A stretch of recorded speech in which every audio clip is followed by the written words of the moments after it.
Magandang araw mga kaibigan. Gusto kong i-share sa inyo ang article na sinulat ni Mr. Rigoberto Tiglao tungkol kay First Lady Liza Raneta Marcos. Ang title sa article is ganito, An Imelda 2.0 Even More Powerful. Okay. Itong si Mr. Tiglao, isa sa mga hinahangaan ko na columnist sa Manila Times at iba pang veterano na ito. I think naging press secretary siya panahon ni, kalimutan ko na sino yung presidente. So, nung panahon ng kampanya nung May 22, 2022 election, isa si Mr. Tiglao na talagang sumusuporta sa candidacy ni candidate BBM.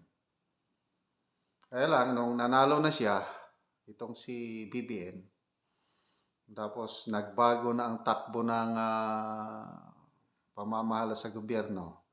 So, Tiglao, who once supporter ni BBM, ngayon, critic na siya. So, ito, isang critic niya sa administrasyon ni BBM. Okay. Ang article nagsimula doon sa yung analysis ni Mr. Tiglao doon sa interview ni First Lady Liza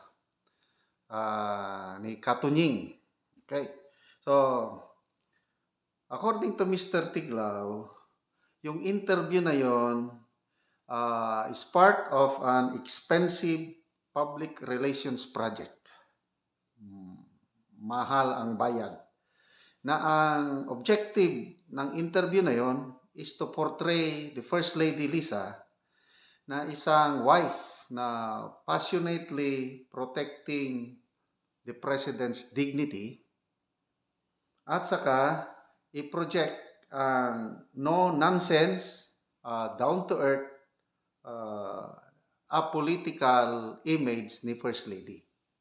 Okay, so dalawa, dignity ni PBBM, pakita ni First Lady na overprotective siya sa presidente, plus yung kanya sa First Lady, down-to-earth lang.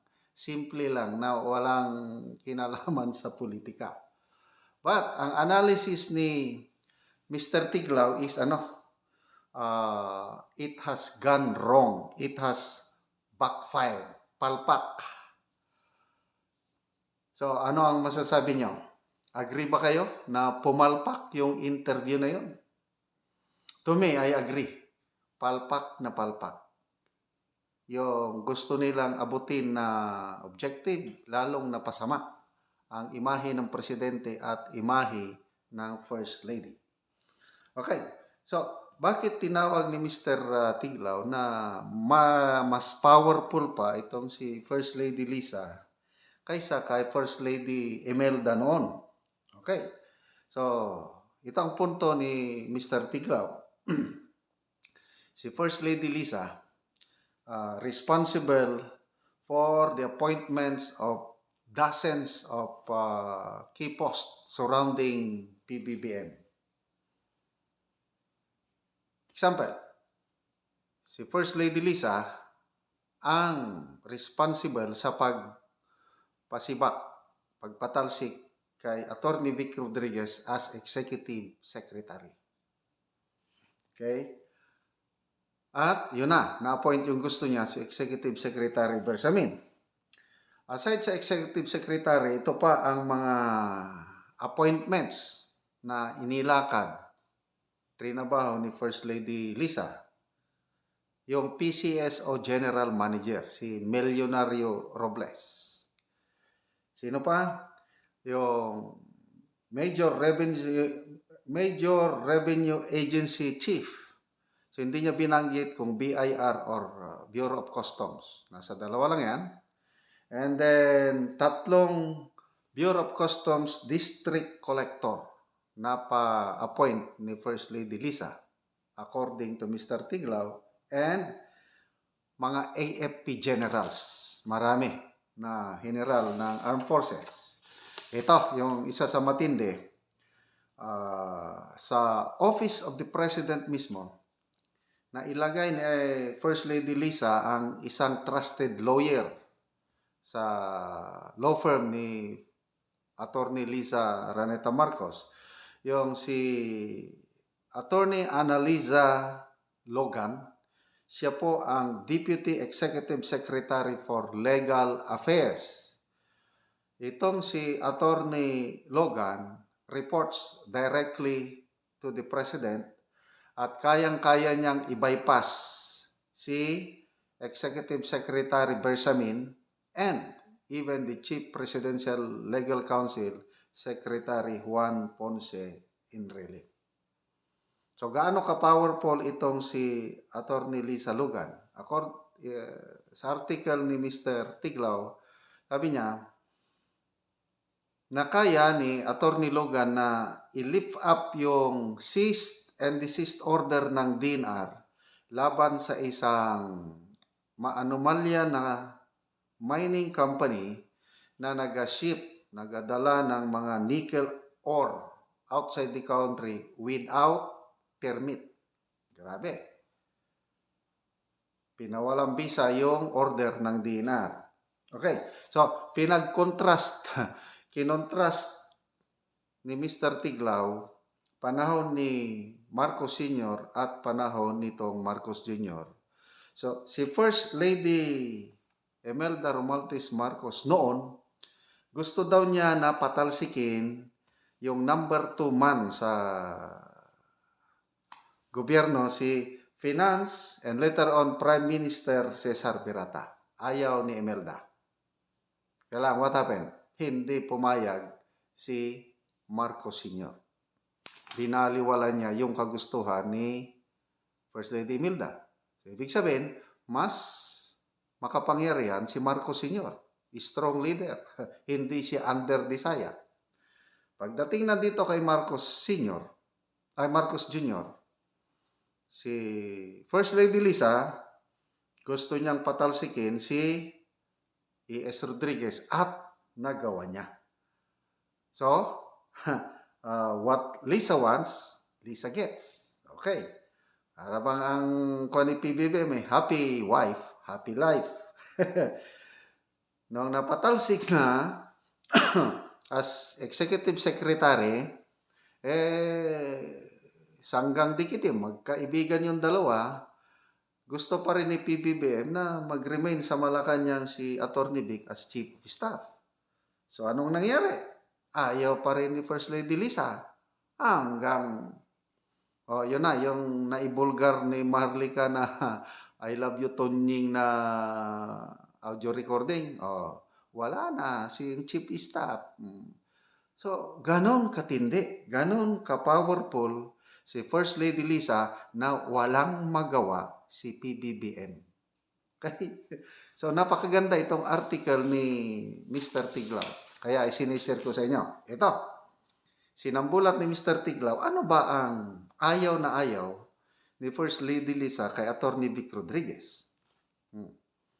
So, according to Mr. Tiglao, magaling mag-research si Mr. Tiglao. Basta nagsulat ito, kompleto siya ng research. Okay. Maraming recommendation ni First Lady Lisa na ipa-appoint sa gobyerno na hindi makalusot kay Executive Secretary Vic Rodriguez. Hindi makarating kay PBBM. So, ito, one time, according to Mr. Tiglao, ganito ang sabi ni E.S. Vic kay PBBM. They're crooks or corrupt. And sooner they'll damage your presidency. Kaya hindi yan makalusot sa akin. Na ang problema, ang presidente, na ipapaabot niya kay First Lady Lisa yung ganong mga objections ni ESB. Kaya yun, abot langit ang galit ni First Lady kay ESB. So, anong nangyari? Yun na. Nagsimula na ang well-financed, ruthless campaigns to damage the credibility of Attorney Vic Rodriguez. So, ano yung mga paratang? Yes, nagnakaw daw si Attorney Vic ng hundreds of millions of pesos galing sa election fund na natigom nung kampanyahan. Okay?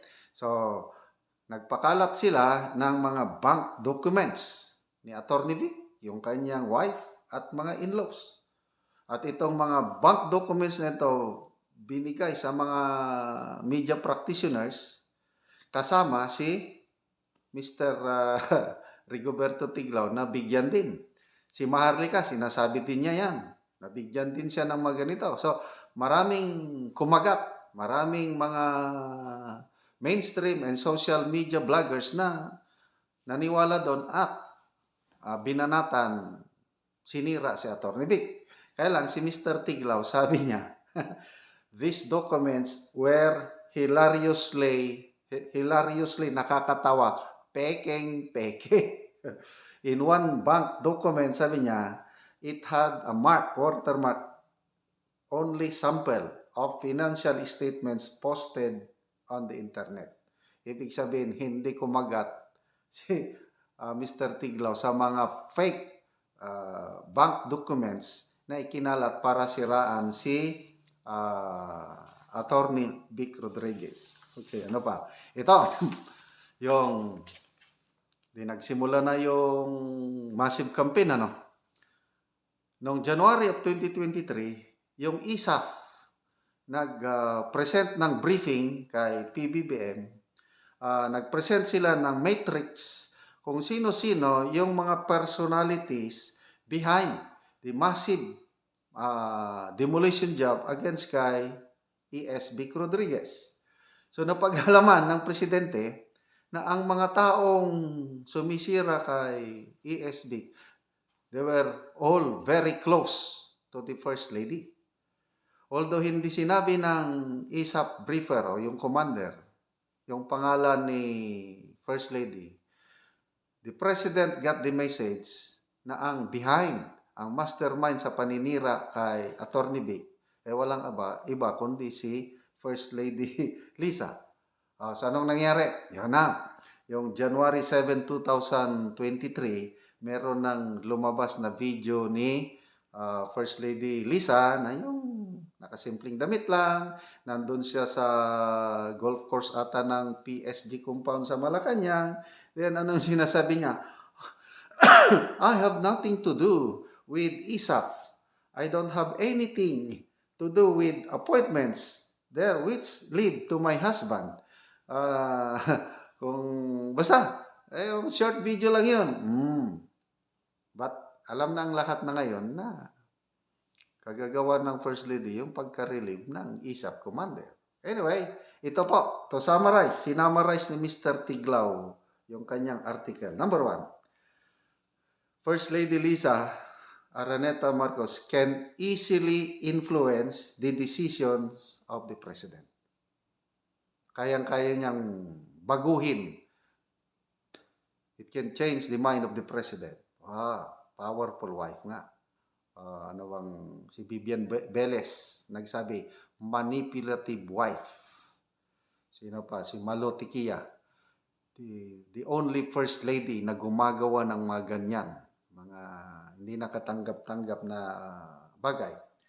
Number 2, sabi ni Mr. Tiglao, si Lisa ang first lady to practically announce to the country and to the whole world that she has a huge role in government, especially in the appointment of key posts.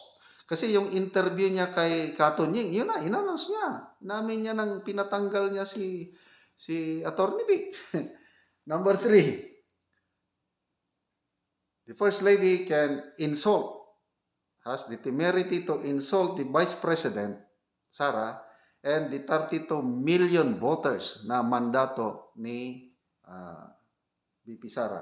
And then lastly, may dalawa tayong presidente, sabi ni Mr. Tiglao. Sabi niya, I don't think our fragile country can afford a two-headed leadership at this time.